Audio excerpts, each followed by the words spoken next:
Krishna Mataji ధన్వత్ Pranam. Hare Hare Krishna Krishna dear Mataji devotees ధన్వత్ అందరికి ప్రణామ్. మన Bhagavad Gita session కి స్వాగతం అండి. హరే కృష్ణ హరే మాతాజీ కృష్ణ ధన్వత్ మాతాజీ ప్రణామ్ దండవత్ మాతాజీ. ప్రణామాలండి. ప్రణామాలు. హరే హరే కృష్ణ కృష్ణ మాతాజీ. మాతాజీ దండవత్ కృష్ణ ప్రణామ్. మాతాజీ ధన్వత్ ప్రణామ్. ధన్వత్ ప్రణామ్ డియర్ డివోటీస్ మాతాజీ దండవత్ అందరికి ప్రణామ్. స్వాగతం అండి. హరే కృష్ణ మాతాజీ దండవత్ ప్రణామాలు. హరే కృష్ణ మాతాజీ దండత్ ప్రణామం. ధన్వత్ ప్రణామం అండి. మంగళాచరణ చేసుకుందాం. మజ్ఞానతిమిరాంధస్య జ్ఞానాంజన శలాకయ చక్షురున్మీలితం ఏన తస్మై శ్రీ గురవే నమః. నమో ఓం విష్ణు పాదాయ కృష్ణ ప్రేష్టాయ భూతలే శ్రీమతే భక్తి వేదాంత స్వామినీతి నామినే. నమస్తే సరస్వతే దేవే గౌరవాణి ప్రచారిణే నిర్విశేష శూన్యవాది పాశ్చాత్య దేశ తారిణే. జయ శ్రీ కృష్ణ చైతన్య ప్రభు నిత్యానంద శ్రీ అద్వైత గదాధర శ్రీవసాది గౌర భక్త వృంద. హరే కృష్ణ కృష్ణ కృష్ణ హరే హరే, హరే రామ రామ రామ హరే హరే. ముఖం కరోతి వాచాలం పంగుం లంఘాయతే గిరిం యత్కృపాతమహం వందే శ్రీగురుం దీనతారిణం పరమానందమాధవం శ్రీ చైతన్యం. కథంచన స్మృతే యస్మిన్ దుష్కరం సుకరం భవేత్ విస్మృతం విపరీతం త్యా శ్రీ చైతన్యం నమామితం. కల్పతరుభ్యశ్చ కృపా సింధుభ్య ఏవ చ పతితానాం పావనేభ్యో వైష్ణవేభ్యో నమో నమః. అనంత కోటి వైష్ణవ వృంద కీ జై. నమః విష్ణు పదాయ కృష్ణ ప్రస్థాయ భూతల శ్రీమతే జయ పతాక స్వామి తే నమో. నమో ఆచార్య పదాయ నితాయ కృప ప్రదాయని గౌర కథా దామోదర నగ్రామత. హరి ఓం తస్సత్. శ్రీమద్ భగవద్గీత కీ జై. హరే కృష్ణ. సో అందరికి స్వాగతం అండి. మనం థీమ్ వైజ్ భగవద్గీత చర్చించుకుంటున్నాం. భగవద్గీత మూడోసారి మనం చర్చించుకున్నాం. మూడోసారి థీమ్ వైజ్ చర్చించుకుంటున్నాం. ఇప్పుడు ధన్వత్ ప్రణామం అండి. ఇప్పుడు థీమ్ ఏంటి? త్రూఅవుట్ గీత దేని గురించి మాట్లాడుతున్నారు? భక్తి గురించే మాట్లాడుతున్నారు. ఇది థీమ్. ఈ థీమ్ లో లాస్ట్ శ్లోకం ఈ రోజు మనం చర్చించుకునేది. రేపటి నుంచి మళ్ళీ కొత్త థీమ్ స్టార్ట్ అవుతుంది. ఏ విధంగా ఆత్మ వేరే వేరే దేహం స్వీకరిస్తుంది అని కొత్త కాన్సెప్ట్ స్టార్ట్ అవుతుంది. సో ఈ రోజు త్రూఅవుట్ భగవద్గీతలో భక్తి గురించే మాట్లాడతాం అన్న ఈ యొక్క థీమ్ లో లాస్ట్ శ్లోకం ఏమిటి? 18వ అధ్యాయం 66వ శ్లోకం. సర్వధర్మాన్ పరిత్యజ్య మామేకం శరణం వ్రజ అహత్వాం సర్వ పాపేభ్యో మోక్షయిష్యామి మా శుచః. సర్వ విధములైన ధర్మములను త్యజించి కేవలం నన్నే శరణు పొందము. నిన్ను సర్వ పాపముల నుండి నేను ముక్తిని గావింతును, భయము నొందకము. సో దీన్ని ఏమంటారు? మొత్తం సారాంశం, conclusion of Bhagavad Gita, essence of Bhagavad Gita ఈ శ్లోకంలో చెప్పబడింది. సో ఇక్కడ స్వామి చాలా క్లియర్ గా చెప్తున్నారు. ఎందుకనే ఇంతకు ముందు స్వామి ఎన్నెన్నో విధానాలు చెప్పాడు. కర్మయోగం గురించి చెప్పాడు కదండి, ధ్యాన యోగం గురించి చెప్పాడు, జ్ఞాన యోగం గురించి చెప్పాడు, అలాగే బ్రహ్మ జ్ఞానం గురించి చెప్పాడు, పరమాత్మ జ్ఞానం గురించి చెప్పాడు, ఈ ద్వంద్వములకు అతీతంగా ఎలా ఉండాలి, ఇంద్రియ నిగ్రహణ గురించి చెప్పాడు, వైరాగ్య విద్య గురించి చెప్పాడు. ఎన్నో అద్భుతమైన విషయాలు ఎప్పటివరకు చెప్పాడు స్వామి. ఇవన్నీ చెప్పిన తర్వాత చివరిలో ఏమంటున్నాడు స్వామి? సర్వధర్మాన్ పరిత్యజ్య, అన్నిటినీ విడిచిపెట్టు. మొత్తం ఇప్పటివరకు ఏదైతే చెప్పాను మొత్తం అన్ని విడిచిపెట్టవయ్యా. ఏమంటున్నాడు? ఒకటే ఒకటి చేయి సరిపోతుంది అంటున్నాడు. ఏమంటున్నాడు? మామేకం శరణం వ్రజ. మామేకం, మాం నన్ను, నన్ను ఒక్కనినే శరణు పొందు. చాలా క్లియర్ గా చెప్పాడు స్వామి కదండి. సో నన్నే కాదు, నువ్వు ఎవరిని శరణాగతి పొందినా నా దగ్గరికి వస్తావు, నువ్వు ఎవరిని కాలు పట్టుకున్నా సరే వైకుంఠం గోలోకరుందా అని వచ్చేస్తావు అని ఎక్కడ చెప్పట్లేదు స్వామి. మామేకం వెరీ క్లియర్ గా చెప్పాడు, నన్నే శరణాగతి పొందు. కానీ చాలా మంది ఈ యొక్క వ్యాఖ్యాతలు గాని కొంతమంది ఏమంటారు, మానసిక కల్పనల ద్వారా వివరణ ఇచ్చేవారు, రకరకములైన ఏమంటారు ప్రచారములు కేవలం డబ్బు కోసం చేసేవారు, లేకపోతే వాళ్ళు ఏదో స్కాలరీ లెవెల్లో వాళ్ళకి ఏదో వివరణ ఇవ్వాలనుకున్న వాళ్ళు ఏమని దీన్ని రకరకములుగా వ్యాఖ్యానిస్తూ ఉంటారు. ఈ మామేకం అన్నదాన్ని స్వామి క్లియర్ గా చెప్పాడు, నన్నే శరణాగతి పొందు అని. అయినప్పటికీ వాళ్ళు ఎలా చేస్తారు, దీన్ని ఎలా ట్రాన్స్లేట్ చేసి చెప్తారు వాళ్ళు? ఓకే, కృష్ణుల్లో ఉన్న అతన్ని శరణాగతి పొందని కొంతమంది చెప్తూ ఉంటారు, కొంతమంది ఏమని చెప్తారు, ఆ నిరాకార బ్రహ్మం నుంచి ఇప్పుడు కృష్ణుడు పుట్టుకుని వచ్చాడు, ఇప్పుడు మళ్ళీ కృష్ణుడు నిరాకార బ్రహ్మజ్యోతిలో కలిసిపోతాడు కాబట్టి ఆ నిరాకార బ్రహ్మజ్యోతినే శరణాగతి పొందాలని రకరకములైన వ్యాఖ్యానములు చెప్తూ ఉంటారు. కానీ మామేకం స్వామి క్లియర్ గా చెప్పాడు, నన్నే శరణాగతి పొందు. 14వ అధ్యాయంలో కూడా స్వామి డిక్లేర్ చేశాడు, ఆ నిరాకార బ్రహ్మజ్యోతికి కూడా నేనే ఆధారం, స్వామి యొక్క దేహకాంతి కదండి. నా యొక్క అంశ మాత్రం చేతనే జగత్తంతా వ్యాపించి ఉంటానని చెప్పి 10వ అధ్యాయంలో భగవద్ విభూతుల తర్వాత స్వామి చెప్పాడు కదండి. భగవాన్ కాన్సెప్ట్ ని 3 విధాలుగా అర్థం చేసుకోవచ్చు అని చెప్పి శ్రీమద్ భాగవతంలో కూడా చెప్పబడింది. బ్రహ్మేతి పరమాత్మేతి భగవానితి సత్యతే. సో భగవాన్ అన్నది ఏంటి, అత్యున్నతమైన విషయం, సాకార రూపం. ఎవరైతే భగవాన్ గురించి తెలుసుకుంటారో వాళ్ళకి ఈ నిరాకార బ్రహ్మజ్యోతి గురించి, పరమాత్మ గురించి పూర్తి అవగాహన వస్తుంది. మనం ఎగ్జాంపుల్ చాలా సార్లు చెప్పుకున్నాం. సో ఎవరి దగ్గరైనా 500 రూపీస్ నోట్ ఉందనుకోండి, వాళ్ళ దగ్గర 100, 200, 50, 20 అన్ని ఉన్నట్టేనా కాదా, లేనట్ట? ఉన్నట్లే అన్ని ఉన్నట్లే కదండి. అలాగే ఎవరికైతే భగవాన్ గురించి అర్థం చేసుకున్న వారు భగవంతుని యొక్క వివిధ ఐశ్వర్యముల గురించి, ఆయన యొక్క దేహకాంతి గురించి, ఆయన వివిధ అవతారముల గురించి, ఆయన వివిధ శక్తులు ఏ విధంగా భౌతిక ప్రపంచాన్ని నడిపిస్తున్నాయి, ఆధ్యాత్మికంగా ఈ యొక్క అంతరంగిక శక్తి ఏం చేస్తుంది, అన్నిటి వివరణ వాళ్ళకి తెలుస్తుంది కదండి. అందుకని ఎవరైతే భగవాన్ గురించి అర్థం చేసుకున్నారో వాళ్ళు భగవంతుని గురించి సంపూర్ణంగా అర్థం చేసుకున్నవారు, అటువంటి వారు ఏం చేస్తారు, భగవంతుణ్ణి శరణాగతి పొందుతారు. ఎవరికైతే సంపూర్ణమైన జ్ఞానం లేదు, ఎవరైతే నిరాకార బ్రహ్మ వరకు ఆగిపోయారో, లేకపోతే కొంతవరకు అవగాహన వచ్చి, లేకపోతే కొంతమంది ఏమని చెప్తారు, ఈ ప్రకృతే మొత్తానికి ఆధారం, సో ప్రకృతి వెనకాల ఇంకేమీ లేదు, సడన్ గా ఏదో జరిగింది అప్పటి నుంచి ఎలా జరిగిపోతుంది, సో ఇంత అద్భుతమైన విషయాలు జరగని ప్రకృతే కారణం, రకరకములైన వ్యాఖ్యానాలు ఇస్తారు. మన ఆచార్యులు దానికి కూడా చెప్పారు. ప్రకృతే కారణం అనుకున్న వాళ్ళు ఎటువంటి అమాయకులు. ఎలాగైతే మేక మెడ దగ్గర తిత్తులు ఉంటాయి, వాటి నుంచే పాలు వస్తాయి అనుకుంటే ఎంతటి అమాయకత్వమో, అలాగే ప్రకృతే మొత్తం నడిపిస్తుంది అంటే అంతే అమాయకత్వం. ఎందుకని, ఆ ప్రకృతి భగవంతుడి యొక్క ఆధ్వర్యంలో, మయాధ్యక్షేణ ప్రకృతి సూయతే చ సరాచరం, స్వామి క్లియర్ గా చెప్పాడు భగవద్గీతలో. నా యొక్క ఆధ్వర్యంలో ప్రకృతి కదిలేవి కదలను అన్ని కూడా సృష్టిస్తుంది. బ్రహ్మ సమితిలో కూడా చెప్పబడింది, ఈ ప్రకృతి భగవంతుని యొక్క ఆజ్ఞ ప్రకారం సృష్టి స్థితి లయ కార్యక్రమాలు చేస్తూ ఉంటుంది అని కదండి. ఛాయేవ దుర్గా, ఛాయ భగవంతుడి యొక్క ఛాయ లాగా పనిచేస్తుంది దుర్గా అని చెప్పడం జరిగింది. సో అటువంటి మామేకం నన్ను శరణాగతి పొందితే సరిపోతుంది అన్నాడు. అటువంటి వాళ్ళకి ఏం జరుగుతుందని చెప్తున్నాడు స్వామి, అహత్వం సర్వ పాపేభ్యో మోక్షయిష్యామి మా శుచః. అహత్వం సర్వ పాపేభ్యో, అన్ని పాపముల నుంచి నీకు నేను ముక్తి కలిగిస్తాను, నేను అన్ని పాపాల నుంచి విడిపిస్తాను అంటున్నాడు. ఇందులో మా శుచః, విచారింపవద్దు. సో ఎవరైనా అనుకోవచ్చు, అయ్యో ఇప్పుడు రకరకములైన ధర్మములు చేస్తున్నా అన్ని విడిచిపెట్టేయమంటున్నాడు ఈయన, కేవలం ఈయన శరణాగతి పొందితేనే అన్ని పోతాయంట, ఇది ఎక్కడండి, ఇలా జరుగుతుందా అని అటువంటి సందేహం పెట్టుకోవద్దు అంటున్నాడు. అందుకనే మా శుచః, ఇందులో ఎటువంటి విధంగా సందేహపడాల్సిన అవసరం లేదు, చింతపడాల్సిన అవసరమే లేదు కదండి. ఇటువంటి ప్రామిస్ స్వామి ఇంతకు ముందు అధ్యాయాల్లో కూడా భగవద్గీతలో మనం చూసాం. మీ అందరికి గుర్తుండి ఉంటే 9వ అధ్యాయంలో 22వ శ్లోకంలో స్వామి చెప్పాడు, ఏమన్నాడు, అనన్య చింతయంతో మాం ఏ జనా పర్యుపాసతే తేషాం నిత్యాభియుక్తానాం యోగక్షేమం వహామ్యహం. ఏమన్నాడు స్వామి, ఎవరైతే నన్నే ధ్యానం చేస్తున్నారో, అనన్య భక్తి చేస్తున్నారో వాళ్ళకి ఏం జరుగుతుందని చెప్పాడు, యోగక్షేమం వహామ్యహం, వాళ్ళకు ఉన్నది రక్షిస్తా, లేనిది సమకూరుస్తా, ఈ విధంగా వాళ్ళని సంసార చక్రం నుంచి నేనే రక్షిస్తా అని చెప్పి స్వామి క్లియర్ గా చెప్పాడు ఇంతకు ముందు కూడా కదండి. సో ఇప్పుడు మళ్ళీ అదే చెప్తున్నాడు, సర్వధర్మాన్ పరిత్యజ, అన్ని విడిచిపెట్టి నన్నే శరణాగతి పొందు, అన్ని పాపముల నుంచి నేను ముక్తిని గావిస్తా.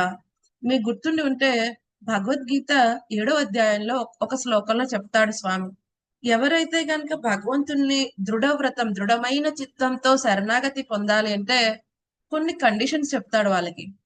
ఎవరికైనా గుర్తుందా ఆయన ఏం అడుగుతాడు, ఏమి కండిషన్స్ ఉన్న వాళ్ళు ఆయన దృఢ చిత్తంతో ఆయన సేవిస్తారని ఒక విషయం చెప్పాడు. ఎవరికైనా గుర్తుందా ఆ శ్లోకం, ఏమిటా కండిషన్స్?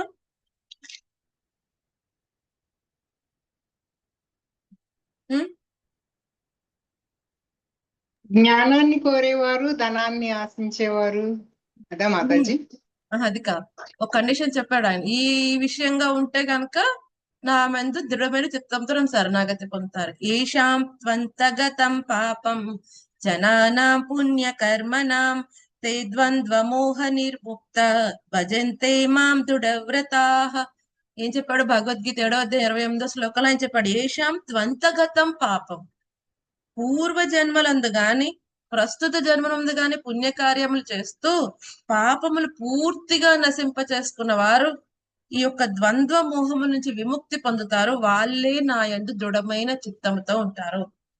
సో అక్కడ స్వామి ఏమంటున్నాడు, ఎవరైతే గనక పాపముల నుంచి విముక్తి కలిగి కేవలం పుణ్యకర్మలు చేస్తున్న వాళ్ళే నా మీద దృఢమైన చిత్తంతో ఉంటారు. సో మనం అనుకోవచ్చు, అయితే నా పాపములన్నీ కంప్లీట్ చేసుకున్నాక అప్పుడు భక్తితో సేవ చేస్తాను. సో అటువంటి కండిషన్ ఏం లేదంటున్నాడు ఇక్కడ స్వామి. సరే అయితే ఎందుకని మనం ఈ పాపముల నుంచి విముక్తి పొందాలి అంటే మనం ఒక్కొక్క ప్రాయచిత్తం చేసుకుంటే పడికి సరిపోతుంది మన జీవితం కదండి. అందుకని స్వామి ఏమంటున్నాడు, ఓకే నువ్వు ఆల్రెడీ పుణ్యాత్ముడు అయితే దృఢ చిత్తంలో నెలకొని ఉన్నా, ఆల్రెడీ పాపాత్ముడు అయినా సరే కంగారు పడడం అవసరం లేదు, ఎక్స్ట్రా ఏమి హార్డ్ వర్క్ ఏం చేయక్కర్లా, కేవలం ఒక్కటే చేయాలి అంటే మామేకం శరణం ప్రజ. నువ్వు శరణాగతి పొందితే నీ పాపములన్నిటి నుంచి విముక్తి చేస్తానంటున్నాడు. పాపములన్నిటి నుంచి విముక్తి చేస్తే భగవంతుడికి ఇంకా దృఢమైన చిత్తంతో మనం భక్తితో సేవ చేయగలం. సో ఎటువంటి కండిషను లేదు భక్తితో సేవ చేయడానికి. సరే అయితే నా పాపములన్నీ పోవాలి, పుణ్యాత్ముని అవ్వాలి, లేకపోతే స్త్రీ అవ్వాలి, పురుషుడు అవ్వాలి, బ్రాహ్మణ అవ్వాలి, క్షత్రియ వైశ్య శూద్ర, లేకపోతే బ్రహ్మచారి అవ్వాలి, గృహస్థ అవ్వాలి, వానప్రస్థ సన్యాసి, ఎటువంటి కండిషన్స్ లేవు. ఇంకా స్వామి భగవద్గీతలో చెప్పాడు, ఏమన్నారు, వైశ్యులైన శూద్రులైన స్త్రీలైనప్పటికీ కూడా వాళ్ళు నన్ను శరణాగతి పొందితే వాళ్ళు కూడా నా ధామానికి వస్తారు. ఎందుకు అంత పర్టికులర్ గా చెప్పాడు స్వామి? ఎందుకంటే మనం చూస్తాం వర్ణాశ్రమ పద్ధతి దేనికోసం ఇవ్వబడింది, ప్రతి ఒక్కరూ కూడా వాళ్ళ వాళ్ళ స్థితి నుంచి ఉద్ధరించబడ్డానికి ఇవ్వబడింది. ఎక్కడున్నారో అక్కడి నుంచి చేయటం కారణంగా కదండి. ఏమన్నాడు ఆయన, చతుర్వన్యం మయా సృష్టం గుణకర్మ విభాగసః. ఎలా విభజించాడు, నువ్వు ఎక్కువ నేను తక్కువ అనుకోవడానికి కాదు, వాళ్ళకి సంబంధంగా ఉన్న గుణ స్వభావ ప్రకారంగా వాళ్ళకు ఒక వర్ణంలో పెట్టాడు స్వామి. బ్రాహ్మణులు సత్వగుణంలో ఉంటారు, క్షత్రియులు రజోగుణంలో ఉంటారు, వైశ్యులు రజో తమో గుణంలో ఉంటారు, శూద్రులు తమో గుణంలో ఉంటారు కదండి. అయినప్పటికీ స్వామి ఏమన్నాడు, అందుకనే ఈ వర్ణాశ్రమ పద్ధతి ప్రకారం ఏం జరుగుతుంది, యాక్చువల్ గా ఎక్కువ బ్రాహ్మణ క్షత్రులకి ఉన్నతమైన స్థితికి వెళ్ళే అవకాశం ఉన్నది. ఎందుకని వాళ్ళు అట్లీస్ట్ సత్వ రజోగుణంలో ఉంటారు, కానీ మిగతా వాళ్ళు తమో గుణంతో కూడా ఎఫెక్ట్ అయ్యి ఉంటారు. కాబట్టి కానీ వర్ణాశ్రమ పద్ధతి ఏం చేస్తుంది, ఓవర్ పీరియడ్ ఆఫ్ టైం స్లోగా వాళ్ళు తక్కువ మోడ్స్ రజో తమో గుణం నుంచి పూర్తిగా విడబడి సత్వగుణం, సత్వం నుంచి శుద్ధ సత్వానికి వెళ్ళి వాళ్ళు త్వరగా పురోగతి చెందుతారు. ఎవరైతే ఇంకా లోయర్ మోడ్స్ లో ఉంటున్నారో ఏం చేస్తారు, వాళ్ళ ప్రోగ్రెస్ స్లోగా జరుగుతుంది. కొన్ని జన్మల తర్వాత వాళ్ళు సత్వగుణానికి వస్తారు, తర్వాత శుద్ధ సత్వానికి వెళ్ళే అవకాశం ఉంది.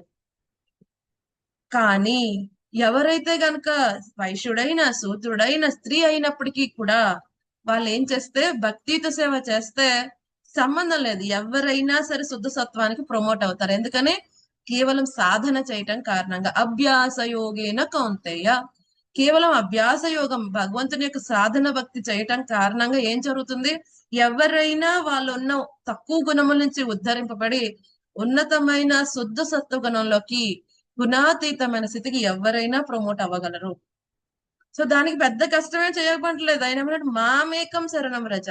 ఓ చాలా మందికి సందేహాలు ఉంటాయి, మేము అప్పటి నుంచి ఇలా చేస్తున్నామండి, మా ఇంట్లో వాళ్ళు ఎలా చేస్తున్నారు, సో మేము సడన్ గా మానేయచ్చా, లేకపోతే ఇప్పుడు కొత్తగా మేము మొదలెట్టడం, పోనీ ఇది మొదలెడతామండి, ఉన్నది కూడా చేస్తూ ఉంటాం కదండి, ఇలా చెప్తూ ఉంటారు.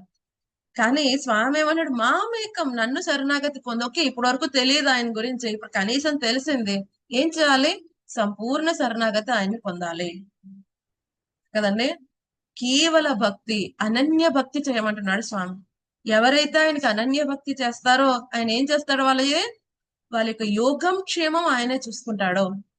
పాపం నుంచి విముక్తి చేస్తా అంటున్నాడు, భయపడవద్దు అంటున్నాడు, మా శుచః, సందేహించవద్దు, భయపడద్దు ఇందులో అని స్వామి ఇంత గట్టిగా హామీ ఇస్తున్నాడు.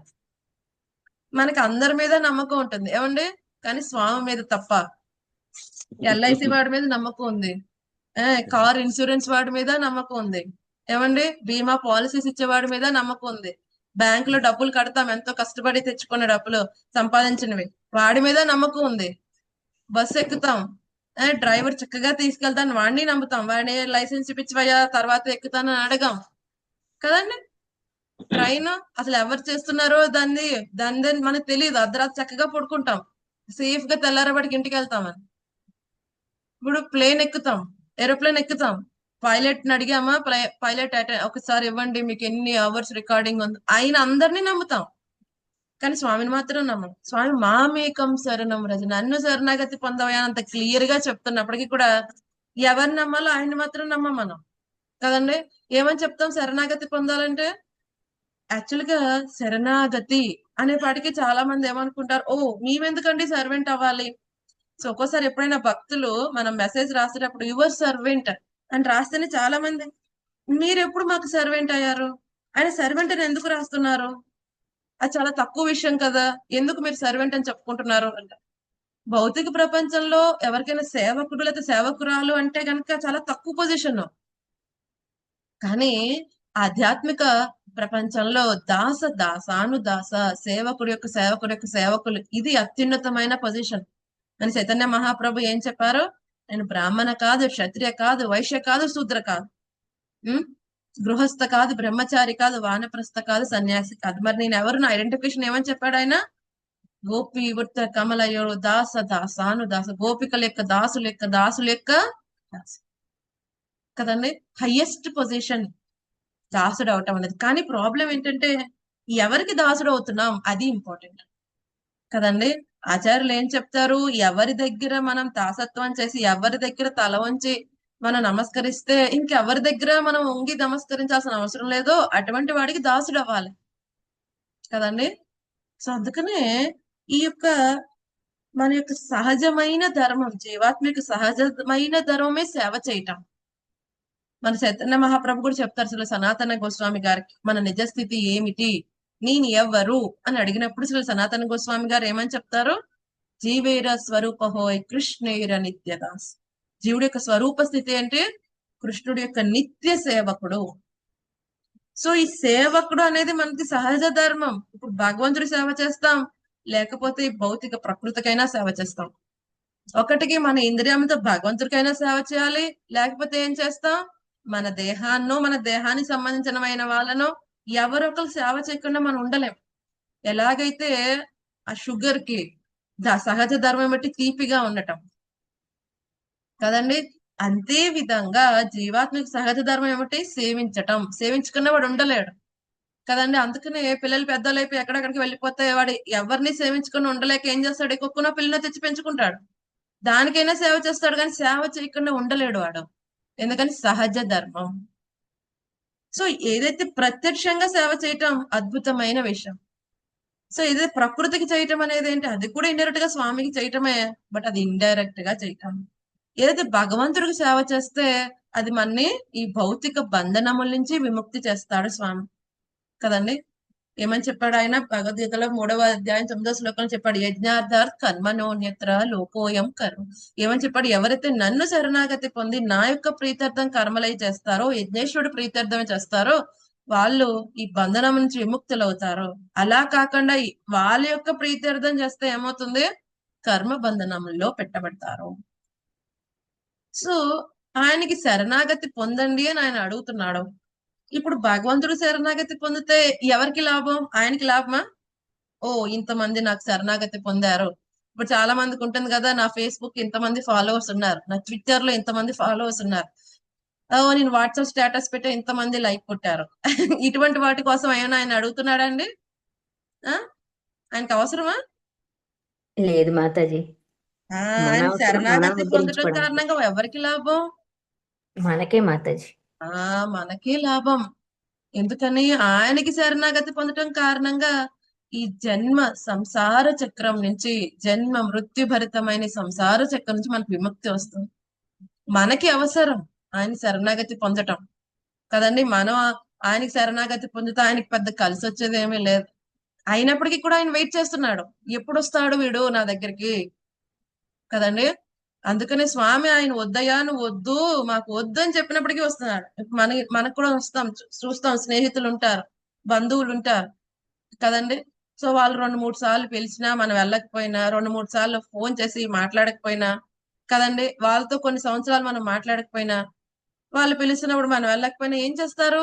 ఆ డిస్టెన్స్ పెరిగిపోతుంది. తర్వాత వాళ్ళు మనతో ఇంకా బంధం ఏం కంటిన్యూ చేయరు. కానీ స్వామి మనం ఎప్పటి నుంచో మనం ఆయన మర్చిపోయాం. ఎన్నో మిలియన్ జన్మల నుంచి ఆయన మర్చిపోయాం. నువ్వు వద్దయ్యా అని చెప్పేసాం కదండి. సో ఎప్పుడు కూడా మనం కూడా స్వామితో పాటు మనం ఏమి ఇబ్బంది పెట్టాలని పెద్ద ఆయనకి ఏం కోరిక లేదు.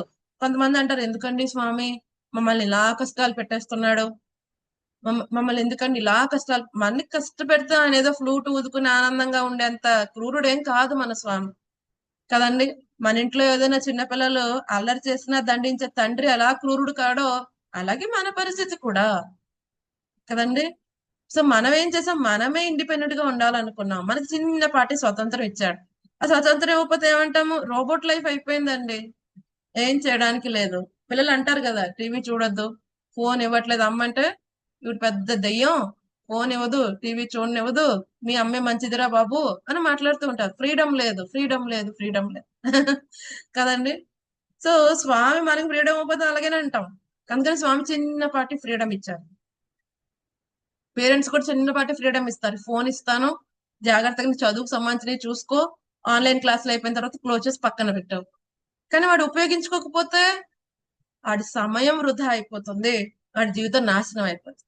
అలాగే మనకిచ్చిన చిన్నపాటి స్వతంత్రం స్వామి ఇచ్చాడు. ఏమయ్యా, చక్కగా ఈ స్వతంత్రంతో నన్ను శరణాగతి పొంది చక్కగా నా సేవలో ఉండి ఆనందంగా ఉండవయ్యా అని చెప్పాడు. కానీ మనమే అనుకున్నాం, స్వామి నీకేనా మంగళహారతులు, నీకేనా దండలు వేయటం, నిన్నే గొప్పగా పొగడాలా, నేను కూడా అలాగే భోక్త అవ్వాలి. ఎప్పుడైతే ఇలా అనుకున్నాం, మొన్న మా టీచర్, మా యొక్క భక్తి వైభవ్ టీచర్ గారు చక్కగా చెప్పారు. ఇసుగ్ర సరళీల ప్రభు చక్కగా చెప్పారు.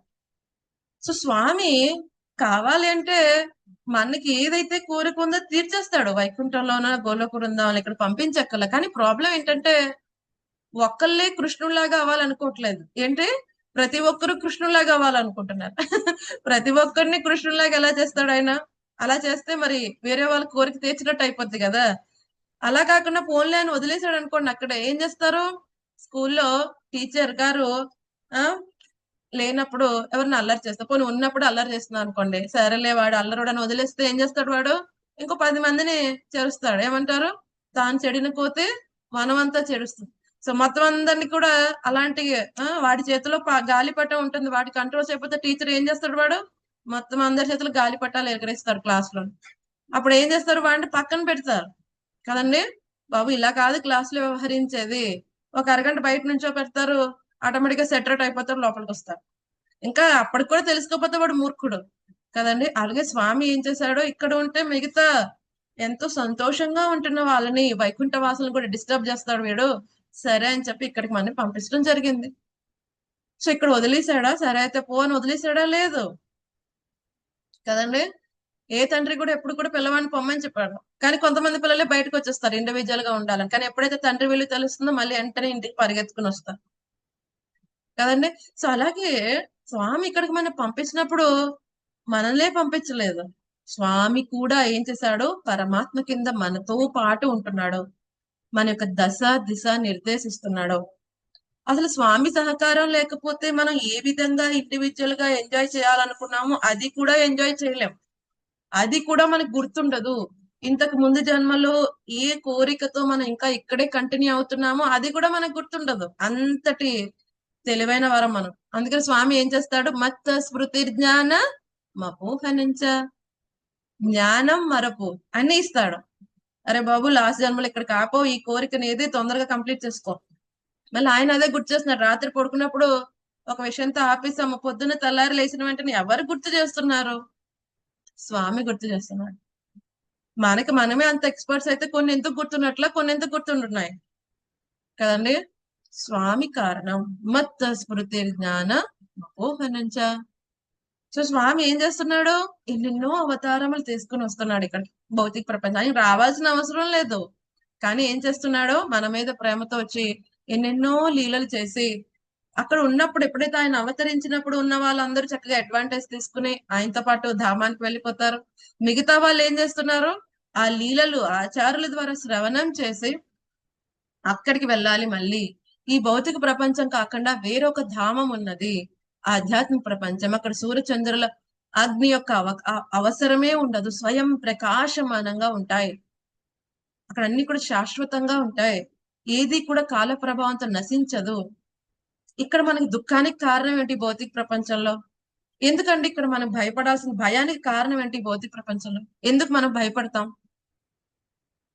జనన మరణ జరా వ్యాధి మందులు. ఓకే, ఇంకా ఎందుకు భయపడతామండి? అసలు మనం భయపడుతున్నారా? అసలు ఎవరైనా భయపడట్లేదు? అందరు హ్యాపీగానే ఉన్నాం. జన్మ మృత్యు జరా వ్యాధి కోసం భయం ఉంటుంది మాకు. అదే ఎందుకు ఎదుటి భయం వాళ్ళ ఉంటుంది మనకి? ఎదుటి వాళ్ళ యొక్క స్వభావాన్ని బట్టి మన స్వభావాన్ని బట్టి, ఎదుటి వాళ్ళ స్వభావాన్ని బట్టి మన స్వభావాన్ని బట్టి ఈ భవబంధాల్లో చిక్కుకుంటామని భయం. భవబంధాలు చెప్పుకుంటామని భయం. ఓకే, మనకు దొరికినవి ఎక్కడ పోతాయని భయం మాత్రం. కరెక్ట్ గా చెప్పారు. ఎక్కడ పోతాయో అని భయం. ఈ అన్నిటికంటే మించిన పెద్ద భయం ఏమిటి? ఈ దేహం పోతుందేమోనన్న భయం. మనకి తెలుసు ఇది శాశ్వతంగా ఉండదని, నమ్మినా నమ్మకపోయినా అది పరమ సత్యం. అవునా కదా? అందరికి భయాలకు కారణం ఏంటి? కోల్పోతామేమో అన్న భయం. ఏం కోల్పోతాం? ఈ దేహం కోల్పోతామేమో అన్న భయం.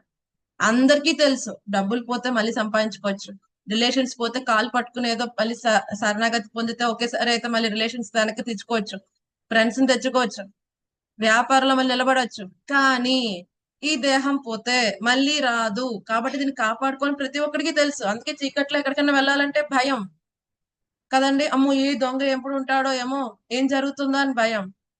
ఎందుకు భయం? రోడ్డు మీద వెళ్తున్నప్పుడు హెల్మెట్ పెట్టుకుని ఎందుకు డ్రైవ్ చేయాలి? ఈ దేహం పోతుందేమో అని భయం. ఏది పోయినా తెచ్చుకోవచ్చు, మళ్ళీ దేహం పోతే వెనక్కి తీసుకురావాలి. అందరికీ తెలిసిన విషయమే. ఇది అశాశ్వతమైనదని క్లియర్ గా తెలుసు అందరికి. అయినప్పటికీ కూడా ఏం చేస్తారు? ఈ అశాశ్వతమైన దేహాన్ని సంరక్షించుకోవటంలోనే జీవితం అంతా గడుపుతారు. వాడికి తెలుసు ఈ దేహం శాశ్వతమైనది కాదు, అయినప్పటికీ వాడి కట్టి ఇల్లు ఎలా ఉండాలనుకుంటాడో మినిమం 100 సంవత్సరాలు గ్యారంటీగా ఉన్నట్టుగా కడతాడు. వీడు 100 సంవత్సరాలు ఉంటాడో లేదో తెలియదు ఈ దేహంతో, బట్ వాడంతా కడతాడు. ఎందుకని శాశ్వతమైన దాన్ని కోరుకుంటున్నాడు జీవాత్మ అంటే, వాడు శాశ్వతుడు కాబట్టి, సచ్చిదానందమయుడు కాబట్టి, సహజంగా వాడు ఆధ్యాత్మిక స్ఫులింగం, ఆధ్యాత్మిక భగవంతుడి అంశ కదండి. వాడు సచ్చిదానందమయుడు, వాడు శాశ్వతుడు. అందుకని శాశ్వతత్వాన్ని కోరుకుంటూ ఉంటాడు, ఆనందమైన దేహమైన. కానీ ప్రాబ్లం ఏమిటి? రాంగ్ ప్లేస్ లో ఎత్తుకుతున్నాడు. ఇది దుఃఖాలయం, అశాశ్వతం. అశాశ్వతమైనది. ఇక్కడ ఏదైనా అశాశ్వతంగానే ఉంటుంది, సుఖమైన దుఃఖమైన రెండు శాశ్వతంగా ఉండవు. మన భ్రమ. దుఃఖం ఏదో దుఃఖము శాశ్వతంగా ఉండదు, సుఖము శాశ్వతంగా. రెండు కూడా ఏమని చెప్పాడు ఆయన? శీత ఉష్ణములాగా వచ్చిపోతూ ఉంటాయి కదండి. అందుకని వాటికి ఏమన్నాడు స్వామి? తితిక్షస్వ, సహించు. ధీరుడైన వాడు మోహాలకి గురవడు కదండి, కలత చెందడు. కలత చెందక ఏం చేస్తాడు? దృఢ చిత్తంతో భగవంతుడి యొక్క సేవలో ఉంటాడు. అలా సేవలో ఉంటే ఫలితం ఏమిటి? భగవద్గీతలో చెప్పాడు స్వామి, మోక్షానికి అర్హుడు అవుతాడు వాడే. శ్రీమద్ భాగవతంలో బ్రహ్మగారు స్వయంగా చెప్తారు, వాడే ముక్తికి అర్హుడు, నిన్ను పొందడానికి వాడే అర్హుడయ్యా. గత జన్మ కర్మల ఫలితంగా ఇప్పుడు ఎన్ని కష్టములు అనుభవిస్తున్నప్పటికీ కూడా మనసా వాచా కర్మలు నిన్నే శరణాగతి పొందితే దయాబక్ వాడే ముక్తికి అర్హుడు అవుతాడు. శ్రీధర స్వామి గారు ఏం చెప్తారు?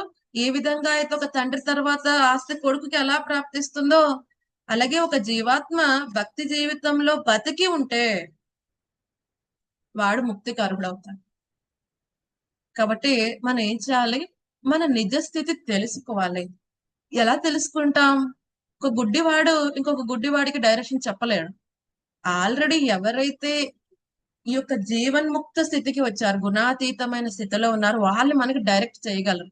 ఎవరి కళ్ళు అయితే పూర్తిగా ఓపెన్ అయి ఉన్నాయి జ్ఞానంతో, వాళ్ళు మనం డైరెక్ట్ చేయగలరు. అందుకని ఓమ జ్ఞానతిమిరాంధస్య జ్ఞానాంజన శలాకచురున్మీలితం ఏన తస్మై శ్రీ గురువై నమః. ఈ దేహమే నేను, నేనే యజమాని అనుకున్న ఈ మిథ్యాహంకార భావన, అజ్ఞాన స్థితి నుంచి గురువుని శరణాగతి పొందడం ద్వారా మన నిజ స్థితి మనకు అర్థం అవుతుంది. అందుకని చైతన్య చరితామృతలో వచ్చింది ఏమిటది? బ్రహ్మాండే భ్రమితే కొన భాగ్యవాన్ జీవ గురు కృష్ణ ప్రసాదే పాయ్ భక్తిలతా బీజ. ఈ బ్రహ్మాండంలో 14 లోకాల్లో అనేక జీవాత్మలు రంగుల రాట్నంలాగా పైకి కిందకి తిరుగుతున్నాయి. ఒక్కొక్కసారి దేవతా శరీరం, ఒక్కొక్కసారి కుక్క శరీరం, ఒక్కొక్కసారి పాము శరీరం కదండి, ఒక్కొక్కసారి మలమూత్రాలు ఉండే ఇంద్రగోప శరీరం కూడా పొందుతూ ఉంటాడు, తిరుగుతూ ఉంటాడు. కానీ భాగ్యవాన్ జీవ, ఎవరైతే భాగ్యవంతుడు వాడికి ఏం లభిస్తుంది? భక్తిలతా బీజ గురు కృష్ణ ప్రసాదే పాయ్ భక్తిలతా బీజ. ఒక భాగ్యవంతుడు మాత్రమే లభిస్తుంది. ప్రభుపాద గారు కూడా ఈ భాషలో రాశారు. ఎవరు భాగ్యవంతుడంట? ఎవరికైతే శ్రీకృష్ణ భగవానుని యొక్క గుణ లీల వర్ణన పట్ల ఆసక్తి పెరుగుతుందో, ఎవరైతే వాటి పట్ల ఆసక్తుడవుతాడో వాడే భాగ్యవాన్, పరమ భాగ్యవంతుడు. ఒకసారి శ్రీల ప్రభుపాద గారిని అడుగుతారు, ఎవరు దురదృష్టవంతులు, ఎవరు అదృష్టవంతులు? ప్రభుపాద గారు క్లియర్ గా చెప్తారు, ఎవరికైతే భక్తి జీవితం గురించి అసలు తెలీదో, మానవ జన్మ వచ్చినప్పటికీ కూడా అసలు భక్తి గురించి తెలియకుండానే వాడు ఆహార నిద్ర భయమైతనంలోనే గడిపేస్తున్నాడు, వాడు దురదృష్టవంతుడు. మరి పరమ దురదృష్టవంతుడు ఎవరంటే, ఎవరికైతే భక్తి గురించి తెలిసే స్వామిని శరణాగతి పొందాలని తెలిసినప్పటికీ కూడా విడిచిపెట్టి ఇంకా వాడు జంతువులాగానే ఆహార నిద్ర భయమైతనంలో గడిపేస్తే వాడు పరమ దురదృష్టవంతుడు. మరి ఎవరు అదృష్టవంతుడు అని చెప్పుకున్నాం ఇందాకే. అదృష్టవంతుడు అంటే ఎవరు? భక్తి గురించి తెలిసిన వాడు. మరి భాగ్యవంతుడు, పరమ భాగ్యవంతుడు, పరమ అదృష్టవంతుడు ఎవరు? ఎవరైతే భక్తి గురించి తెలుసుకుని చక్కగా గురువుని ఆశ్రయించి ఆయన చెప్పిన విధి విధానములు భక్తుల యొక్క సాంగత్యంలో పాటిస్తూ భగవంతుడి యొక్క గుణ లీల వర్ణల పట్ల ఆసక్తి పెంచుకోగలిగిన వాడే పరమ భాగ్యవంతుడు. సో మనకు మహారాజ్ చక్కగా చెప్పారు, మన యొక్క లక్ష్యం ఏమిటి? ఎన్నెన్నో సేవలు చేస్తూ ఉంటాం. ఆ అన్ని సేవల లక్ష్యం ఏమిటి? At the end of the day, మనం డే అంతా క్లోజ్ అయ్యేటప్పటికి మనం చెక్ చేసుకుంటే భగవంతుడి యొక్క నామం పట్ల ఆసక్తి మరియు భగవంతుడి యొక్క గుణగణములను వర్ణించే శ్రీమద్ భాగవతం పట్ల ఆసక్తి, శ్రీమద్ భాగవతం శ్రవణం చేయాలన్న ఆసక్తి, ఇవి రెండూ గనక వస్తున్నాయంటే మనం చేస్తున్న సేవలు కరెక్ట్ గా మనం చేసినట్లు లెక్క. మన సేవలు చేస్తున్నాం కానీ మనకి నామం పట్ల ఆసక్తి లేదు, శ్రీమద్ భాగవతం పట్ల రుచి పెరగట్లేదు అంటే మన ఇన్నర్ మోటివ్ వేరేగా ఉందని అర్థం. గురువు కృష్ణులను సంతోషపెట్టడం కాకుండా వేరే ఏదో మోటివ్ తో భక్తి చేస్తుంటే డెఫినెట్ గా అది మనకి నామం పట్ల రుచికి, శ్రీమద్ భాగవతం పట్ల ఆసక్తికి అది దారి తీయదు. సో మనం చెక్ చేసుకోవాలి. శ్రీల భక్తి వినోద్ ఠాకూర్ గారు చెప్తారు, ఎవ్రీ ఏకాదశి, ఎవ్రీ 15 days మనం చెక్ చేసుకోవాలి. ఒక వ్యాపారస్తుడు ప్రతి సంవత్సరానికో నెలకో ఏం చేస్తాడు? లావాదేవీలను చక్కగా క్యాలిక్యులేట్ చేసుకుంటాడు. ఎంత ప్రాఫిట్, ఎంత పెట్టా, ఎంత వచ్చింది, ఎంత లాస్ లో ఉంది చెక్ చేసుకోవాలి. చెక్ చేసుకోకుండా గుట్టిగా చేసే వ్యాపారస్తుడు ఎప్పుడైనా వృద్ధి చెందడని ఉందా అండి? లేదు ప్రభు, మాతాజీ. చిన్న చేసుకుంటాడని వ్యాపారస్తుడు కూడా ఏం చేస్తాడు? ఇది అమ్మాను, ఇంతకు అమ్మాను అని రాసుకుంటాడు. మీరు చూస్తుంటే కనుక కదండి, వాళ్ళు ఏం చేస్తారు? ఎండ్ ఆఫ్ ద డే వాళ్ళు క్యాలిక్యులేట్ చేసుకుంటారు, నేను ఎంత పెట్టాను, ఎంత అమ్మాను, ఎంత ప్రాఫిట్ వచ్చింది. ఇది క్లియర్ గా ఉంటుంది. ఒక బిజినెస్ మెంటాలిటీ ఉన్న పీపుల్ వాళ్ళు ఏం చేస్తారు? ఎవ్రీ క్వార్టర్ కి వాళ్ళు రివిజన్ చేసుకుంటారు. ఎవ్రీ 3 months, అయితే every 1 month, every 15 days, every week వాళ్ళు కొంత సమయం వెచ్చించి వాళ్ళు ఏం చేస్తారు? నా బిజినెస్ ప్రాఫిట్ లో రన్ అవుతుందా లేదా? ఎవరో మూర్ఖుడైన వాడే జస్ట్ దివా కంపెనీ మూసేసే ముందు క్యాలిక్యులేట్ చేస్తాడు. మూర్ఖుడైన వాడి మధ్యలో ఖాళీ ఉండదు పాపం, వెరీ బిజీ. అలాగే ఎవరైతే భక్తి జీవితంలో ముందుకు వెళ్ళాలనుకున్న వారు శ్రీ భక్తి వినోద్ ఠాకూర్ చెప్తారు, ఎవ్రీ ఏకాదశి ఎవరో చెక్ చేయక్కల్లా, నీ శిక్షా గురువు, నీ దీక్షా గురువు వచ్చి నీకు ట్రాకర్ వేసి చెప్పక్కల్లా, నీకే తెలిసిపోతుంది. లాస్ట్ 15 days లో నాకు భక్తి జీవితం పట్ల, భగవంతుడి యొక్క నామం పట్ల, శ్రీమద్ భాగవత శ్రవణం పట్ల ఆసక్తి పెరిగిందా లేదా? దేనికోసం పరిగెత్తుతున్నా భక్తి జీవితంలో? పేరు ప్రతిష్టల కోసమా, అయితే నెంబర్ ఆఫ్ ఫాలోవర్స్ కోసమా, వా అంటారన్నా? దేనికోసం నేను పరిగెత్తుతున్నా 15 రోజులు? మనం చెక్ చేసుకోవాలి. 0.01% మన భక్తి జీవితంలో అభివృద్ధి చెందిన అది సక్సెస్ కదండి.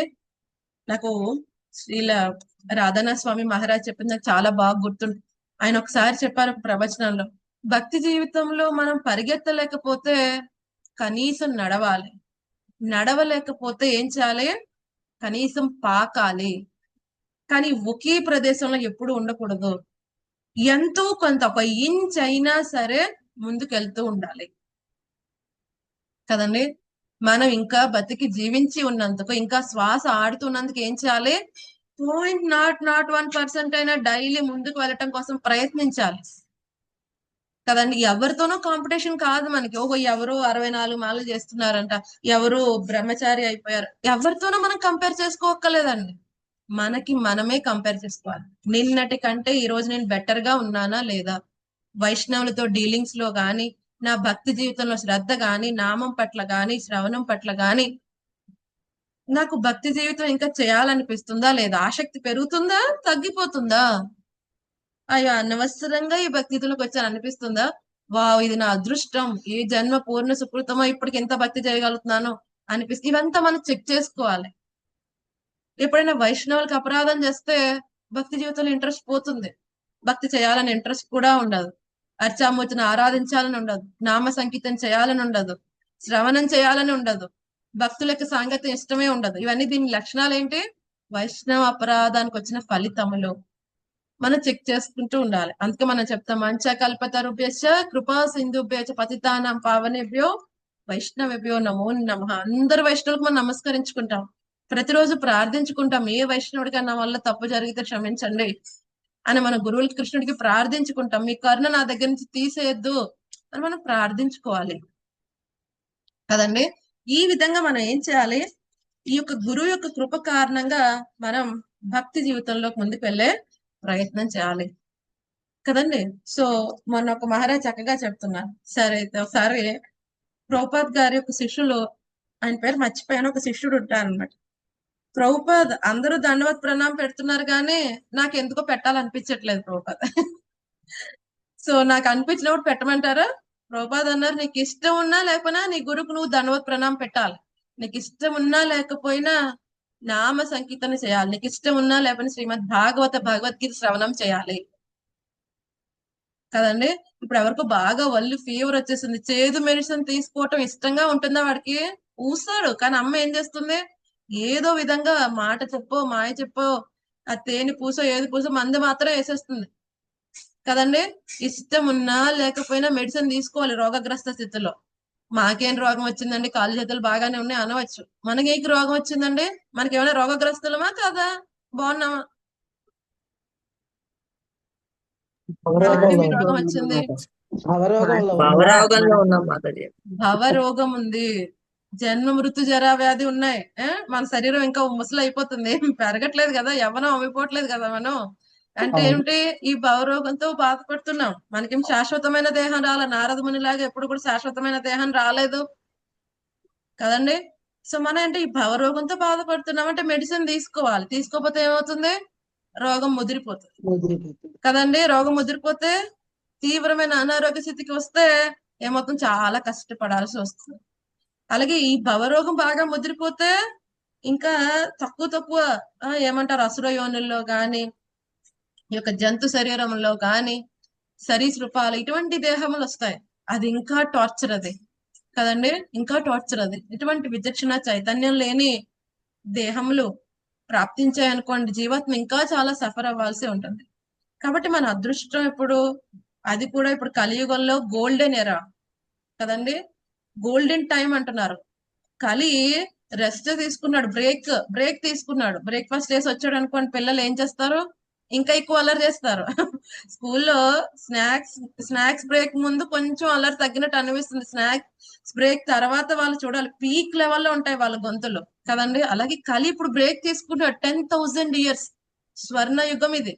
ఈ 10,000 years లో మనం ఇది ఖాళీ చేసి వెళ్ళిపోవాలి. ఇంకా జస్ట్ 5,000 years కే కలియుగంలో ఎన్నెన్ని చూస్తున్నాం కదండి, ఎన్నెన్ని వింటున్నాం. సో ఈ కలి బ్రేక్ తర్వాత ఎలా ఉంటుందంటే అలా ఉంటుంది పరిస్థితి కదండి. సో అందుకనే ఈ గోల్డెన్ పీరియడ్ లోనే మనకి ఆచార్యులు ఉంటారు, శాస్త్రం దొరుకుతుంది, చెప్పే వాళ్ళు ఉంటారు. ఆచరించే వాళ్ళ సాంగత్యం బాగా దొరుకుతుంది విరివిగా. సో ఈ సమయంలో మనం తొందరగా బయటకు వెళ్ళిపోయే ప్రయత్నం చేయాలి కదండి. సో కానీ ప్రాబ్లం ఏమిటి, ఏం చేస్తున్నాం అందరం కూడా, పోస్ట్ పోన్. ఏం చేస్తారు అందరూ కూడా, పోస్ట్ పోన్. మామూలుగానే చెప్తారు యాక్చువల్గా. ఇప్పుడు మీరు ఎవరైనా ఈ మోటివేషనల్ వాళ్ళని కలిసారు అనుకోండి, వాళ్ళు ఏమని చెప్తారు, జీవితంలో ముందుకు వెళ్ళాలి అంటే ఏమని చెప్తారు వాళ్ళు, రేపు చేయాల్సిన పని ఈ రోజే మొదలు పెట్టాం కదండి. ఈ రోజు చేయాల్సింది ఇప్పుడే, రైట్ నౌ చేసేయి. అలాగే భక్తి జీవితంలో కూడా పోస్ట్ పోన్మెంట్ ఉండకూడదు కదండి. ఇంకా టైం ఉంది, ఇంకా ఇప్పుడు పొద్దున్నే కదా 6 AM అయిపోయింది, చాంటింగ్ గురించి అప్పుడే ఎందుకు, రాత్రి 12 లోపల చేస్తే సరిపోదు. నో పోస్ట్ పోన్మెంట్ కదండి. ఫస్ట్ ప్రియారిటీ మనకి మహాభారతంలో ఒక వృత్తాంతం వస్తుంది. ఎప్పుడైతే గనక యుధిష్ఠిర మహారాజు ఆయన పొద్దున పూట చారిటీ అందరికి దాన ధర్మాలు ఇస్తూ ఉంటాడు. సో ఒకసారి ఒక బ్రాహ్మణుడు కొంచెం లేట్ అవుతుంది అనమాట. అప్పుడు యుధిష్ఠిర మహారాజు ఈ దాన ధర్మాలు ఇవ్వటం కంప్లీట్ చేసి ఆయన నెక్స్ట్ పనిలోకి వెళ్ళిపోతాడు. సో ఈ బ్రాహ్మణుడు వస్తాడు ఎంతో ఆశతో, యుధిష్ఠిరుడు అయితే మంచిగా దానం చేస్తాడు, ఆయన దగ్గర దానం తీసుకుంటే కొన్ని సంవత్సరాలు హ్యాపీగా బతకచ్చు అని పాపం పరిగెత్తుకుని వస్తాడు. అప్పటికే అది క్లోజ్ అయిపోతుంది. సరే యుధిష్ఠిర మహారాజ్ అంటాడు, ఏమయ్యా రేపు రా, ఇప్పుడు ఆల్రెడీ వేరే పనిలో ఉన్నాను, రేపు రా. అక్కడ భీముడు చూస్తూ ఉంటాడు, కానీ భీముడు డైరెక్ట్ గా వాళ్ళ అన్నగారికి చెప్పలేడు, అన్నగారు దానం ఇచ్చేయండి ఎంతో కష్టపడి వచ్చాడు అని చెప్పలేడు. భీముడు చాలా తెలివిగా చెప్తాడు, గట్టి గట్టిగా భీముడు అరుస్తూ ఉంటాడు, ఓ విన్నారా విన్నారా ప్రజలారా, ఈ యుధిష్ఠిరుడికి ఎంత నమ్మకము రేపొద్దున వరకు బతికే ఉంటానని. రేపొద్దున ఇస్తాడంట దానం, అంటే రేపటి వరకు ఈ బ్రాహ్మణుడు ఈయన బతికే ఉంటారంట. ఎంత నమ్మకమో చూడండి యుధిష్ఠిర మీద, తనకి ఎంత నమ్మకం. అప్పుడు యుధిష్ఠిర మహారాజ్కి అర్థమవుతుంది, ఓ బ్రాహ్మణ రా రా రా, తొందరగా రా, ఈ రోజే చేసేస్తా కదండి. సో కొన్ని విషయాలు పోస్ట్ పోన్ చెయ్యకూడదు, ఎప్పుడు చేయాలో అప్పుడే చేసేయాలి, కుదిరితే అంతకంటే ముందే చేసేయాలి. మనకి ఒక అద్భుతమైన శాస్త్రంలో ఒక శ్లోకం వస్తుంది, ఏమంటారు అది, శత విహాయ భోక్తవ్యం. చెప్తారు కదా, ఇది 100 పనులు విడిచిపెట్టినా ఏం చేయాలి, వేళకి భోక్తవ్యం, భోజనం చేయాలి. అవునా, ఇది చేస్తారా అందరూ చేయరా, దీనికి కూడా ప్రాబ్లమేనా, వేళకి భోజనం చేయటం, దీనికి కూడా కష్టంగా ఉందా ఎవరికైనా. అవును, ఈ రోజులు అది కూడా కష్టమే, టైంకి తినే వాళ్ళు కూడా తక్కువ మంది అయిపోయారు కదండి, అందుకే అనారోగ్య సమస్యలు. ఇంకోటి ఏమన్నారు, సహస్రం స్నానమాచరేత్, 1000 పనులైనా విడిచిపెట్టి సమయానికి స్నానం చేయాలి. ఇది కూడా చాలా కష్టంగానే ఉంది ఈ రోజుల్లో, ఏమండి. ఇదివరకైతే పొద్దున్నే ఎవరైనా ఇంటికి వెళ్ళి చూస్తే వాళ్ళు పొద్దున్నే ఇల్లు ఊడ్చి చక్కగా ముగ్గు పెట్టి వాళ్ళు స్నానం చేసి ఉండేవారు. ఇప్పుడు మధ్యాహ్నం 12 అయినా టిఫిన్ అయిపోతుంది, భోజనం అయిపోతుంది, కానీ వాళ్ళు స్నానం చేయట్లా కదండి. ఏ 2ంటికో 3ంటికో పాపం కుదిరితే అప్పుడు స్నానం చేస్తున్నారు, లేకపోతే చేయట్లేదు కూడా. ఇది కూడా చెప్పాల్సి వస్తుంది, సహస్రం స్నానం ఆచరేత్, 100 పనులైనా విడిచిపెట్టి సమయానికి స్నానం చేయాలి. ఎందుకని, అంతకు ముందు మనం అదే బట్టలు వాటితో పడుకుంటాం కదండి, మన చైతన్యం అంతా కూడా కాలుష్యం అయిపోతుంది. ఎప్పుడైతే మళ్ళీ శుద్ధి అయినప్పుడు మనసు ఎప్పుడైతే ప్రశాంతంగా ఉంటుంది. అందుకని ఎప్పుడైనా మనసు చిరాగ్గా ఉన్నప్పుడు మీరు చూడండి, ఒకసారి స్నానం చేసి వస్తే చాలా ప్రశాంతంగా ఉంటుంది. శుచిత్వం ఎక్స్టర్నల్ గా ఇంటర్నల్ గా 2 ఇంపార్టెంట్ కదండి. సో ఇంకోటి ఏంటి, లక్ష విహాయ దాతవ్యం, 1,00,000 పనులున్నా విడిచిపెట్టి దానం చేయాలంటే, ఇప్పుడు అదే కదా చెప్పారు యుధిష్ఠిర మహారాజు భీముడు, 1,00,000 పనులున్నాయి, అవకాశం ఉండి మనం దానం చేయగలిగితే దానం చేయాలి. కోటిం త్యక్త్వా హరిం భజేత్, 1,00,000 పనులైనా విడిచిపెట్టి భగవంతుడికి ప్రార్థన, భగవంతుడి యొక్క నామం తీసుకోవాలి, ఆయనకి సేవ చేయాలి. సో ఇందులో అన్ని కష్టంగానే ఉన్నాయా మనకి, సమయానికి భోజనం చేయటం, సమయానికి స్నానం చేయటం, సమయానికి దానం చేయటం కదండి, సమయానికి భగవంతుడి యొక్క నామం తీసుకోవటం, అన్ని కష్టమేనా ఈజీనా, తేలిగ్గానే ఉంటాయి, చేస్తే తేలిగ్గా ఉంటాయి. మనం చేయగలుగుతున్నామా, చేయలేదు. ఎందుకు చేయట్లేదు, మనం ఇప్పుడు ఎందుకు చేయలేకపోతున్నారు జనాలు,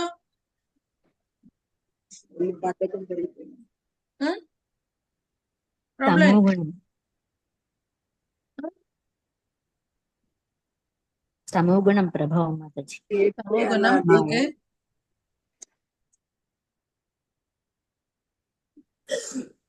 ఆసక్తి సరి లేకపోవడం, అయిన సాంగత్యం లేకపోవటం కదండి.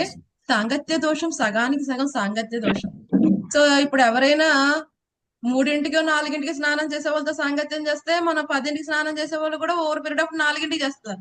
అది నార్మల్ అండి 4ంటికంట కదండి. సో అలా కాకుండా ఎవరైనా మంగళ ముహూర్తంలో స్నానం చేసే వాళ్ళతో మనం సాంగత్యం చేస్తూ ఉంటే ఓ ఇంకా స్నానం చేయలేదా వాళ్ళు మనం ఇంకా చూసినప్పుడు అర్థమవుతుంది ఓ ఇట్స్ టైం మనం కరెక్ట్ అవ్వాలి. సో ఎప్పుడైతే మనకంటే తక్కువ స్టాండర్డ్స్ తో ఉన్న వాళ్ళతో మనం అసోసియేట్ అయితే ఓవర్ పీరియడ్ ఆఫ్ టైం పడిపోతాం. అందుకని మన ఇన్స్పిరేషన్ ఎప్పుడు ఎక్కడ ఉండాలి? మనకంటే ముందున్న వాళ్ళతో. ఇప్పుడు చూడండి రన్నింగ్ రేస్ లో ఉన్న వాళ్ళు కూడా వాడు వాళ్ళకంటే వెనకాల ఉన్న వాళ్ళు చూస్తూ చూస్తూ పరిగెత్తాడు అనుకోండి, ఏమవుతాడు? వాడు ముందుకెళ్తాడా వెనక్కి వస్తాడా? ముందుకెళ్తాడు మాతాజీ. వెనకాల ఉన్న వాళ్ళని చూస్తూ పరిగెత్తితే వెనక్కి వెళ్ళిపోతూ ఉంటాడు ఆహా వాడు కూడా. ఎస్ మాతాజీ, ముందు ఉన్న ముందు వాళ్ళని వాళ్ళని చూసి చూడాలి, పరిగెత్తాలి. ముందు వాడికి వాళ్ళని చూడాలి. ఇన్స్పిరేషన్ ముందు ఉన్న వాళ్ళు, వెనకాల ఉన్న వాళ్ళు కాదు. ఓ వాడు ఇంకా అక్కడే ఉన్నాడు, సరేలే నేను కొంచెం స్లో చేస్తాను. కానీ ముందు ఉన్న వాడిని చూస్తే ఓ వాడు ఆల్రెడీ వెళ్తున్నాడు, నేను ఇంకా వెళ్ళాలి, నేను వెళ్ళగలను, నాలాంటి వాడే వెళ్తున్నాడు ముందు కదండి. సో మనకంటే ముందు పరిగెత్తుతున్న వాళ్ళ సాంగత్యం మనం తీసుకోవాలి. అప్పుడు కనీసం వాళ్ళు 80%, 60%, 70% వస్తాం ఏదో ఒక రోజున. అలాగే మనకంటే వెనకాల ఎక్కడో 10 అడుగులు వెనకాల ఉన్న వాళ్ళని ఆయన చూసి ఇన్స్పిరేషన్ తెచ్చుకుంటే వాడికంటే వెనక్కి వెళ్ళిపోవచ్చు కూడా మనం. కాబట్టి మనం ఎక్కడున్నామో అక్కడే ఉంటూ ముందుకు వెళ్ళడానికి ప్రయత్నించాలి. ప్రతి ఒక్కరికి రీజన్ చెప్పడానికి చాలా రీజన్స్ ఉంటాయి. కొంతమందికి ఫైనాన్షియల్ ప్రాబ్లమ్స్ అవ్వచ్చు, కొంతమంది హెల్త్ ప్రాబ్లమ్స్ అవ్వచ్చు, కొంతమంది మెంటల్ రిలేటెడ్ ప్రాబ్లమ్స్ అవ్వచ్చు. కానీ ఎవరైతే దృఢ చిత్తంతో అనుకున్నారు ఎస్ నేను ప్రయత్నించాలి, ఎంతో కొంత 1 ఇంచ్ అయినా ముందుకు వెళ్ళాలి అని ప్రయత్నిస్తే డెఫినెట్ గా ఆచార్య కృప, ఆ కృపా సిద్ధి కారణంగా మనం కూడా ముందుకి వెళ్ళగలం.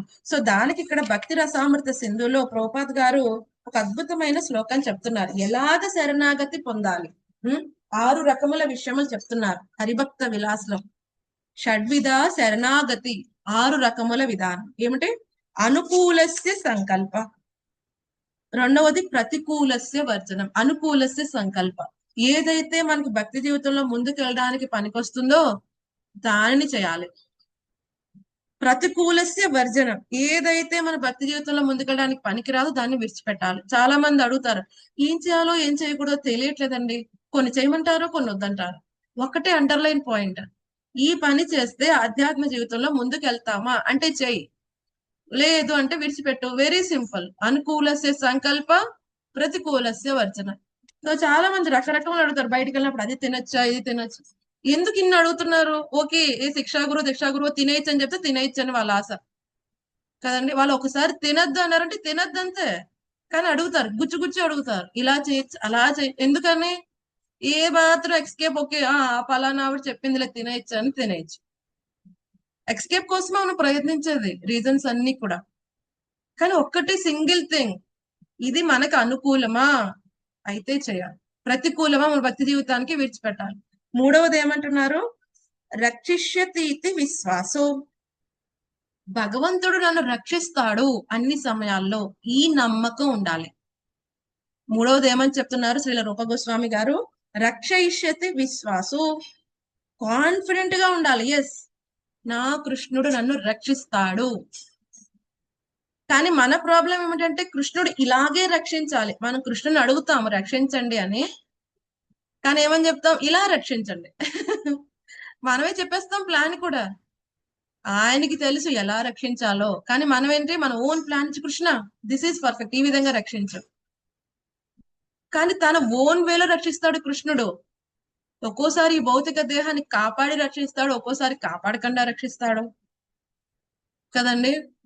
ప్రతి ఒక్కరికి డిఫరెంట్ ప్లాన్ వేస్తాడు ఆయన.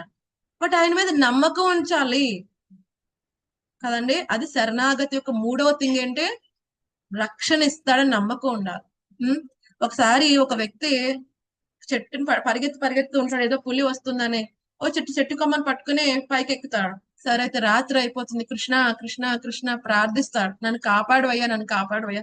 కృష్ణుడు ఎంతో జాలి కలిగి చెప్తాడు, ఆ పట్టుకున్న కొమ్మను విడిచిపెట్టాయి నీ కష్టాలు తగ్గిపోతాయి అనుకుంటాడు. ఇదేంటి ఇంతలా శరణాగతి పొందితే కొమ్మను వదిలేయమంటున్నాడు, కింద పులి నన్ను తినేస్తుంది కదా అని చెప్పి రాత్రి అంతా అలాగే పట్టుకున్నాడు.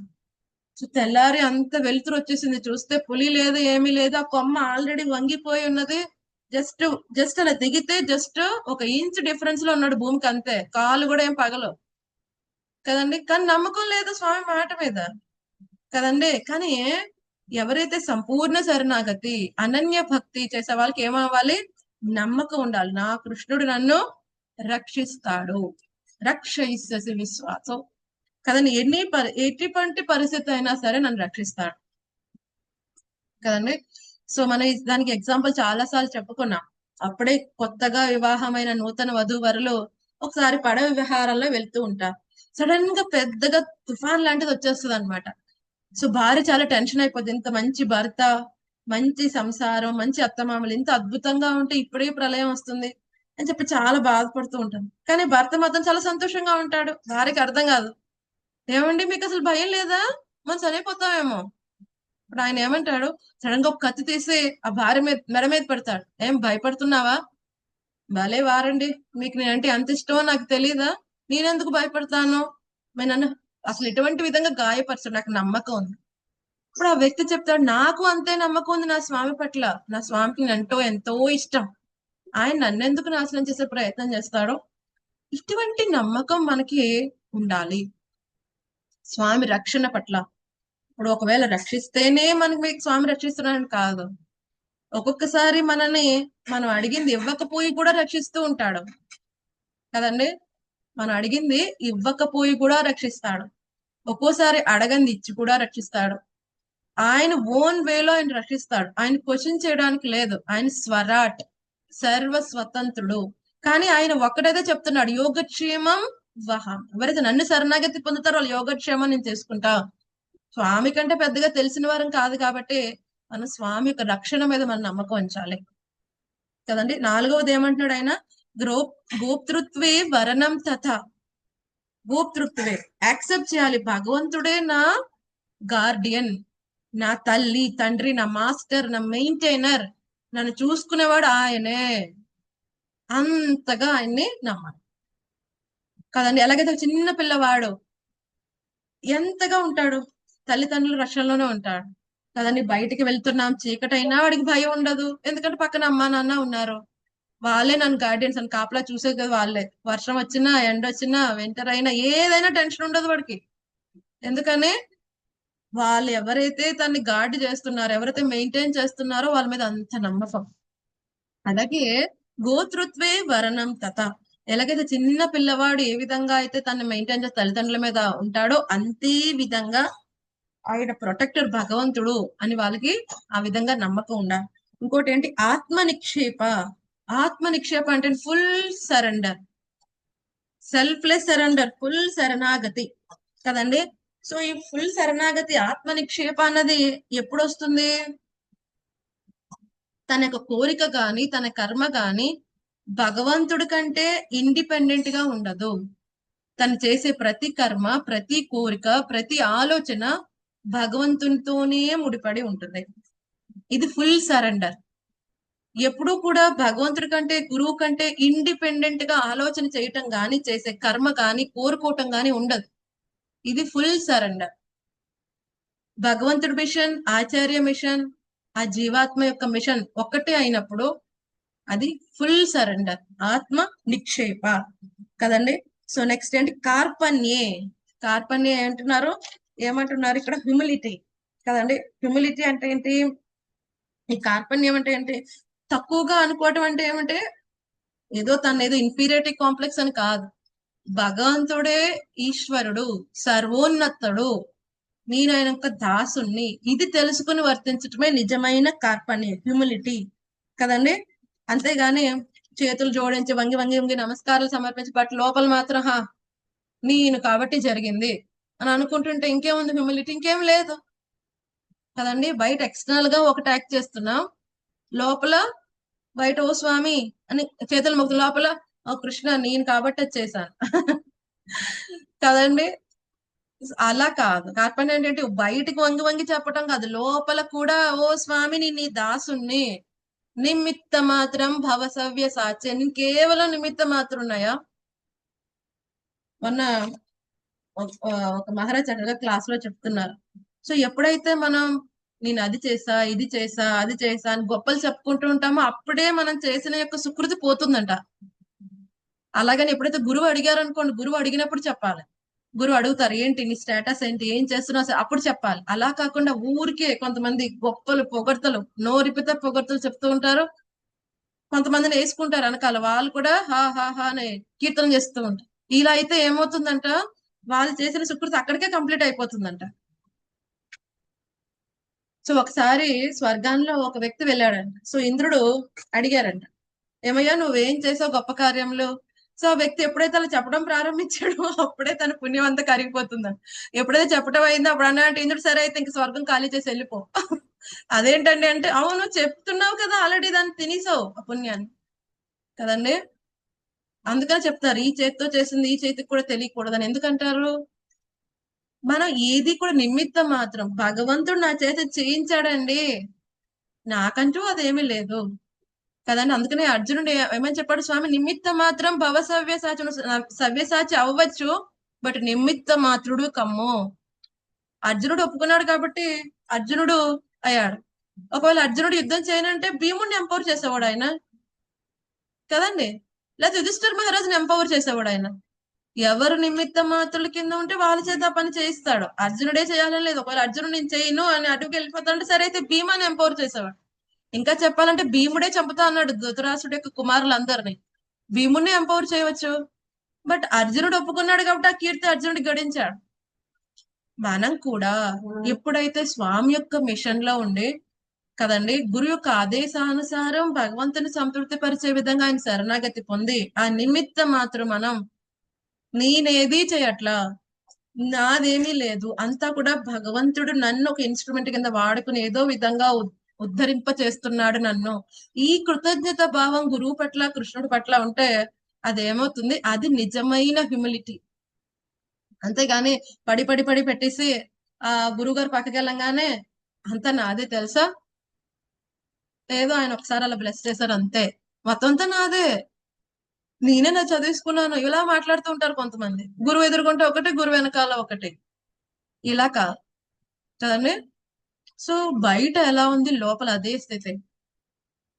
సో గురువు దగ్గర మనం ఎప్పుడు నెంబర్ 1 ఫుల్లే కదండి. అందుకని ఆచార్యులు ఏం చెప్తారు, గురువు చెప్తున్నప్పుడు కేవలం చెవులు మాత్రమే పనిచేయాలి, నోరు పనిచేయకూడదు అసలు. గురువు దగ్గర నెంబర్ 1 ఫుల్ అంతే కదండి. గురువు దగ్గర మాట్లాడి మన గంతులేస్తే ఎలా ఉంటుంది, ఎలా అంటే హనుమంతుల వారి ముందు మనం చిన్ని కోతిపల్లి వచ్చి డాన్సులు కట్టింది అనుకోండి, ఎలా ఉంటుంది, అలా ఉంటుంది మన పరిస్థితి.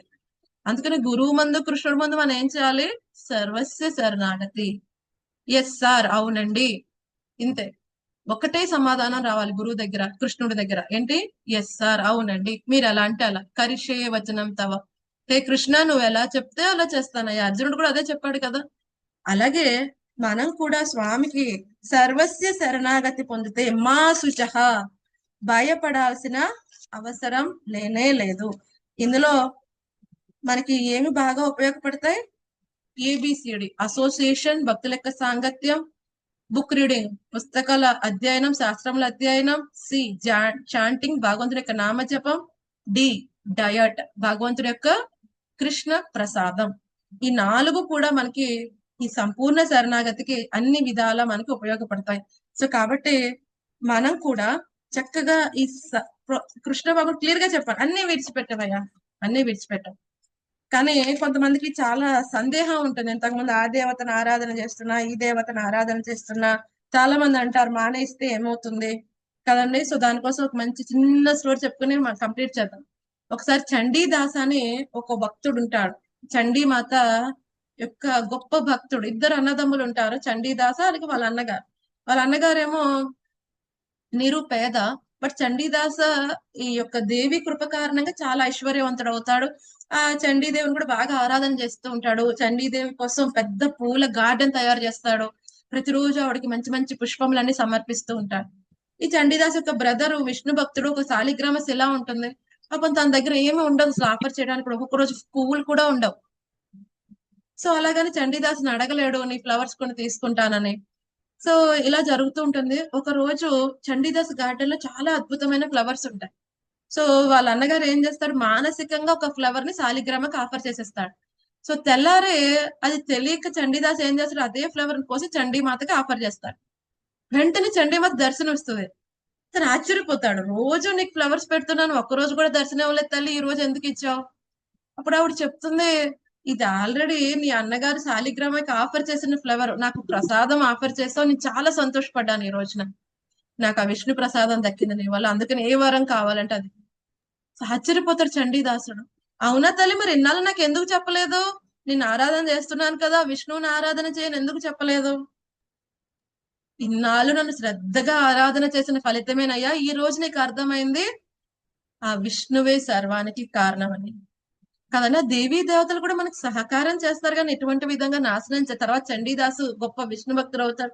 ఎన్నెన్నో వైష్ణవ గీతములన్నీ రాస్తారు. ఈవెన్ శ్రీ చైతన్య మహాప్రభు కూడా వాటిని ఎంతగానో ఇష్టపడేవారు. సో దీన్ని బట్టి మనం అర్థం చేసుకోవాలి, దేవీ దేవతలు మనం విష్ణు భక్తికి చేస్తామంటే వాళ్ళు ఆనందపడతారే గానీ వాళ్ళు ఏం బాధపడరు కదండి.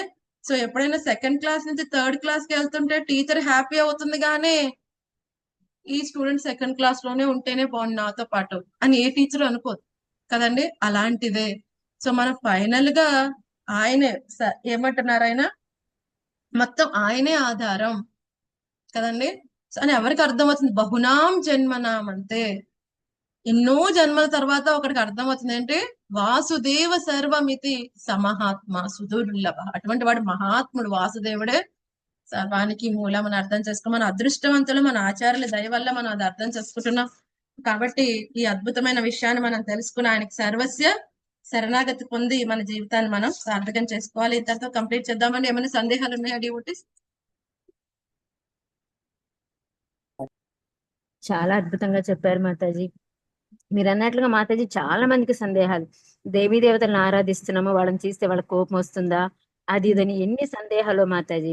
ఈ రోజు మీరు చెప్పిన కథ ద్వారా అసలు అన్ని డౌట్స్ అన్ని క్లియర్ అయిపోవాలని అర్థమవుతుంది మాతాజీ. అంత అద్భుతంగా ఉంది ఎగ్జాంపుల్ కానీ స్టోరీ చాలా బాగుంది మాతాజీ. హరే కృష్ణ. హరే కృష్ణ. హరే కృష్ణ. హరే కృష్ణ మాతాజీ, దండవత్ ప్రణామాలండి.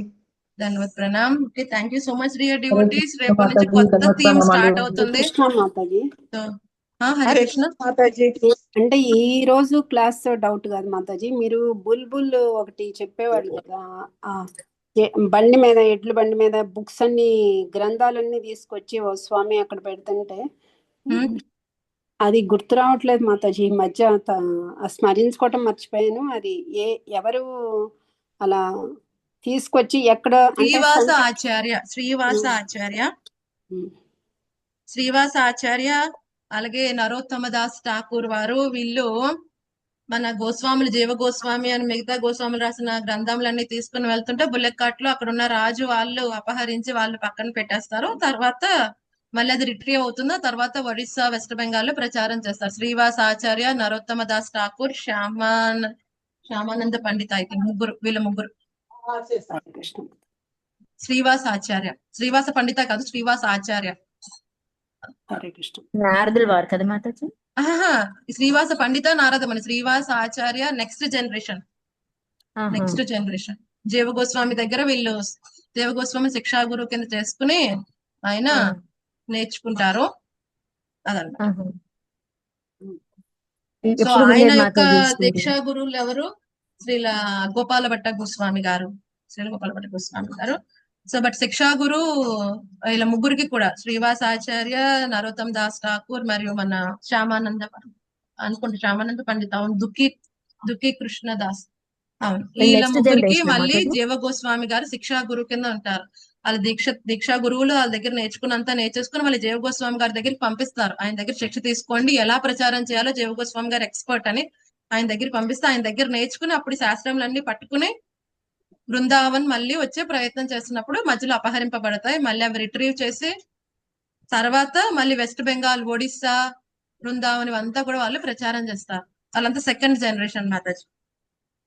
హరే కృష్ణ మాతాజీ. హరే కృష్ణ మాతాజీ, దండవత్ ప్రణామాలు.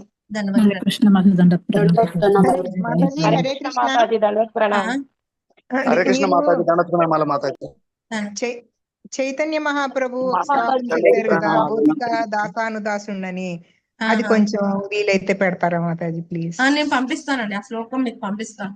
హరే కృష్ణ. Thank you Mataji.